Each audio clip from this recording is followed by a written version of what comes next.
Now we will take a look at localisation of function and lateralisation. The advanced information tells us that we need to be aware of localisation of function in the brain and hemispheric lateralisation. You need to be aware of the motor, somatosensory, visual, auditory and language centres, Broca's and Wernicke's area, and split brain research. We will start with localisation of function in the brain.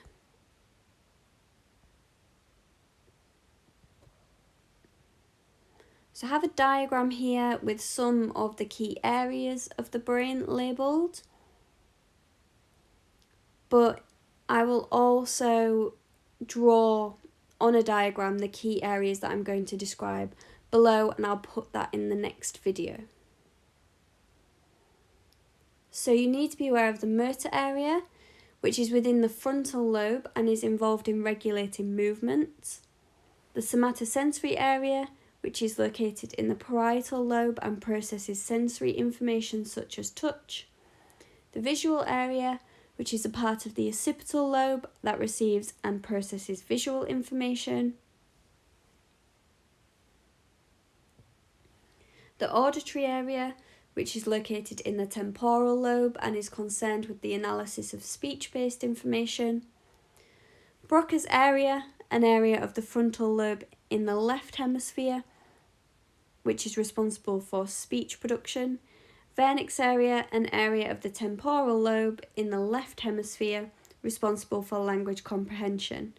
So all of the other areas, motor, somatosensory, visual and auditory, are located in both hemispheres, left and right, where left controls right side of the body and right hemisphere controls left side of the body.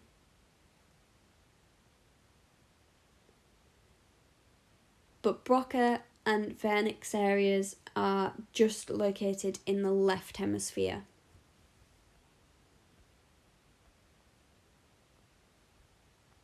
So let's have a little look at this in a bit more detail. Broca and Wernicke argued for localisation of function.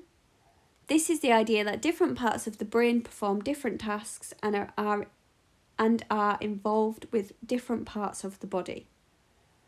This in turn suggests that if a certain area of the brain becomes damaged through illness or injury, the function associated with that area will also be affected.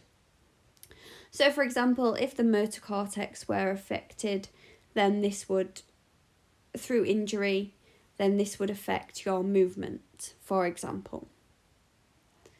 The main part of the brain, the cerebrum, is divided into two halves called the left and right hemisphere.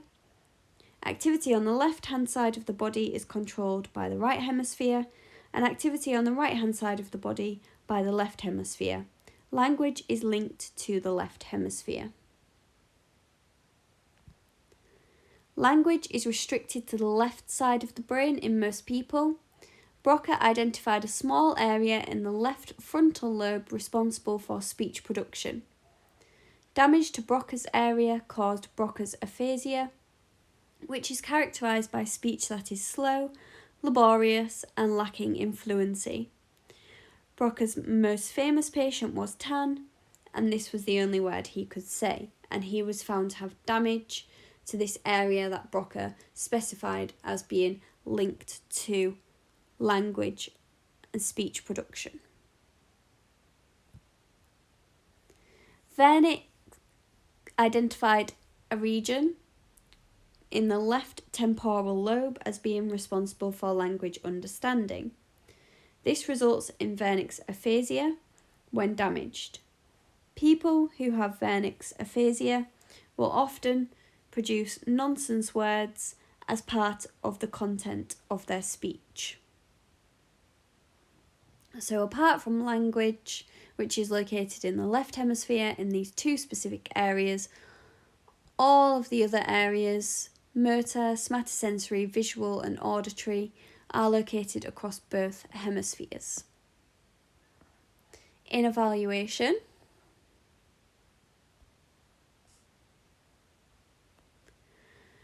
strength. There is support for localisation as damage to areas of the brain has been linked to mental disorders. For example, cingulotomy involves isolating a region called the cingulate gyrus, which has been implicated in OCD. Doherty et al. Reported on 44 people with OCD who had undergone a cingulotomy. At post-surgical follow-up after 32 weeks, about 30% had met the criteria for successful response to the surgery. The success of these procedures suggests that behaviours associated with serious mental disorders may be localised. So within this evaluation point, we've got this idea that there's a specific part of the brain which has been linked to OCD. If we perform surgery on this area of the brain, then the individual improves. So this suggests that some of the symptoms of OCD may be localised and specific to this area within the brain, supporting the idea of localisation of function. Another strength, there is evidence from brain scans. So Peterson et al. Used brain scans to demonstrate how Wernicke's area was active during a listening task and Broca's area was active during a reading task, confirming localised areas for everyday behaviours. However, a challenge to localisation theory comes from Lashley, who removed areas of the cortex in rats that were learning the route through a maze. No area was proven to be more important than another area in terms of their ability to learn the route. The process of learning seemed to require every part of the cortex rather than being confined to a particular area. This suggests that higher cognitive processes such as learning are not localised. So it may be that some tasks within the brain are localised, however other tasks within the brain are not, and they span across the whole cortex.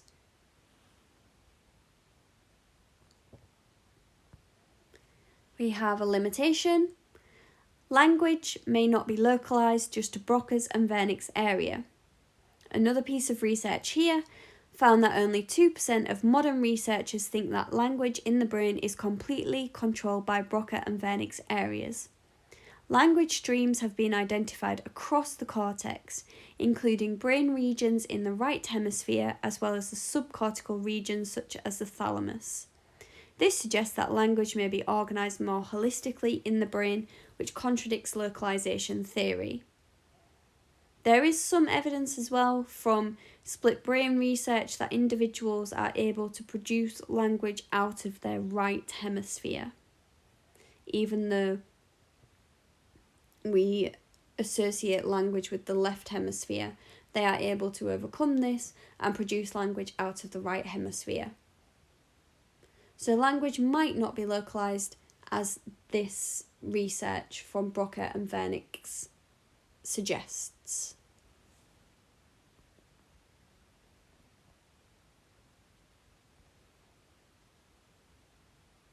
So I will draw a diagram and put that in a separate video of exactly where each area is located on the brain. There are some exam questions where you have to identify the areas on the brain also. So make sure you're able to look at an image of a brain, look at the labelled areas and identify which area they link to. So are they visual, motor, somatosensory, auditory, Broca, Wernicke, etc. Next we'll have a look at hemispheric lateralisation. So this links to split brain research, and I do have a diagram here because I do think when you're thinking about split brain research, sometimes it's better to draw it out and to draw the research out. That sometimes really helps. So you can see here, although in split brain research the corpus callosum is split, in terms of vision, the input from the right will go to the left side of the brain and the input from the left will go to the right side of the brain. So when we're looking at split brain patients, the visual areas are not split in terms of the left visual field goes to the right side of the brain and the right visual field goes to the left side of the brain. And it's really important to remember that when you're thinking about split brain research. So it does really help if you can draw out the results of the research also. So if you have a look at this diagram here, it might help. So if he's given the word face to the right visual field, that goes to the left side of the brain and he's able to say it because the left side of the brain is associated with language. Whereas if the word face is flashed to the left visual field, this goes to the right side of the brain and the individual says that they have seen nothing. However, if you get that individual to draw something with their left hand, which is linked to the right hemisphere, they are able to draw an image of the face. So the information gets stuck in one hemisphere, it's not able to transfer across to the opposite hemisphere, and that information is not able to be shared across the hemispheres.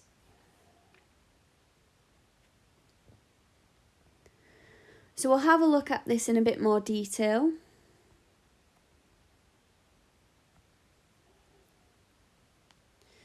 So the brain is lateralised. There are two sides which are called hemispheres. For some functions, the localised areas appear in both hemispheres. For example, in the case of vision, the visual area is in the left and right occipital lobe, whereas language is located in the left hemisphere. Broca's area is in the left frontal lobe and Wernicke's area is in the left temporal lobe.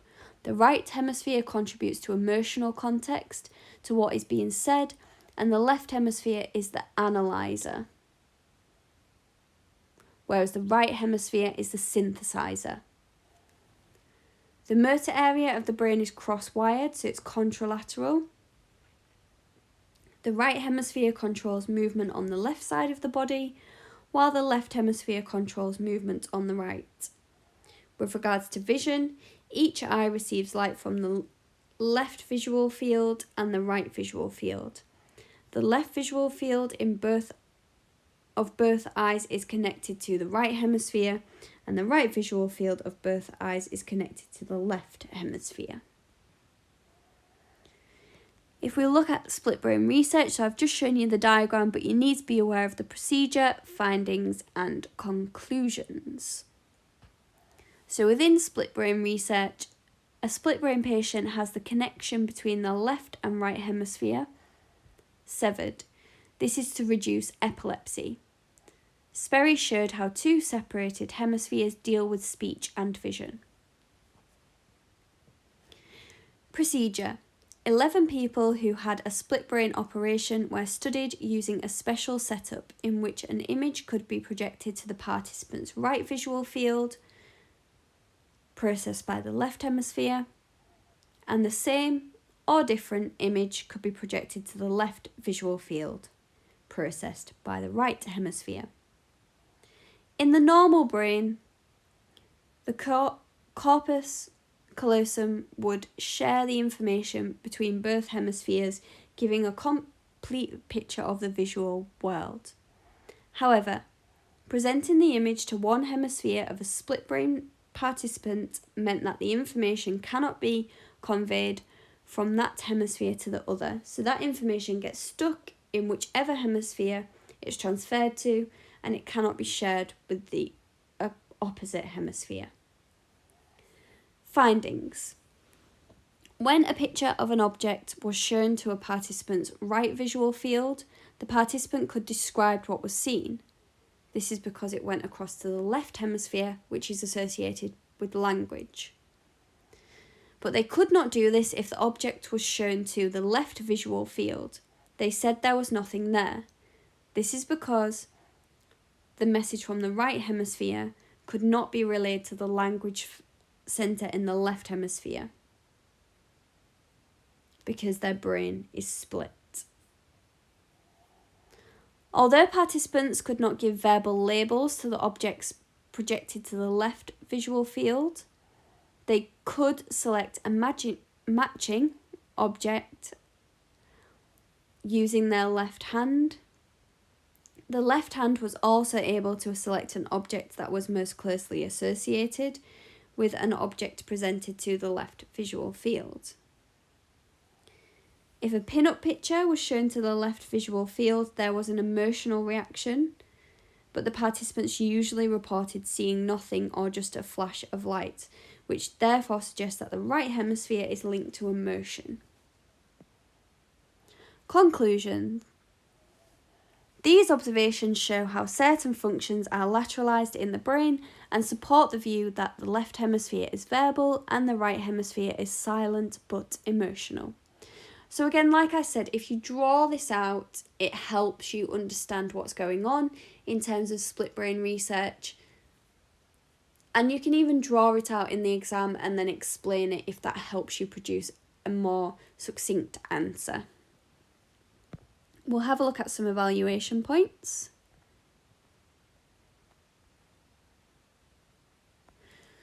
Strength. Research support for lateralisation. Fink et al. Used PET scans to identify which brain areas were active during a visual processing task. When participants with connected brains were asked to attend to global elements of an image, so looking at the picture of a whole forest, regions of the right hemisphere were more active. When required to focus on the finer detail, such as individual trees, the specific areas of the left hemisphere tended to dominate. This suggests that in visual processing, hemispheric lateralisation is a feature of the connected brain as well as the split brain. So these PET scans show that different areas of the brain are active during different tasks, which suggests that tasks are lateralised. Limitation. The idea that the left hemisphere as analyzer and the right hemisphere is a synthesizer may be wrong. There may be different functions in the right and left hemispheres, but research suggests that people do not have a dominant side of their brain which creates a different personality. So it's been suggested that you're either left-brained or right-brained, and this has been debunked by research. For example, Nielsen analysed brain scans from over 1,000 people aged 7 to 29 and did find that people use certain hemispheres for certain tasks, which supports lateralisation, but there was no evidence of a dominant side. This suggests that the idea of right or left-brained people is wrong. So these next two evaluation points are more specific to the split brain research just on its own, not the overall idea of lateralisation. Further research support from more recent split-brained research. So Gazaniga showed that split-brain participants actually perform better than connected controls on certain tasks. For example, they were faster at identifying the odd one out than normal controls. In the normal brain, the left hemisphere's better cognitive strategies are watered down by the inferior right hemisphere. This supports Sperry's earlier findings that the left brain and right brain are distinct.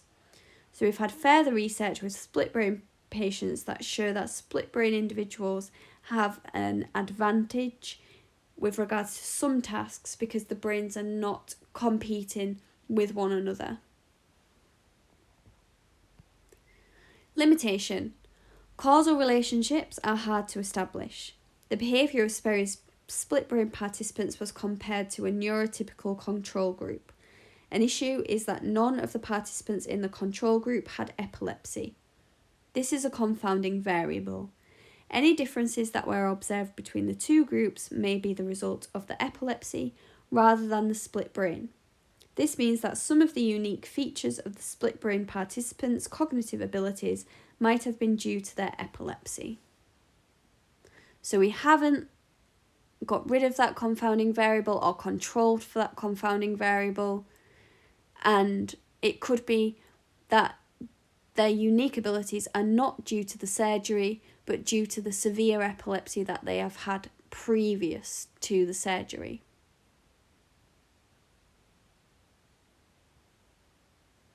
Okay, so like I said, draw that diagram if it helps you describe the study.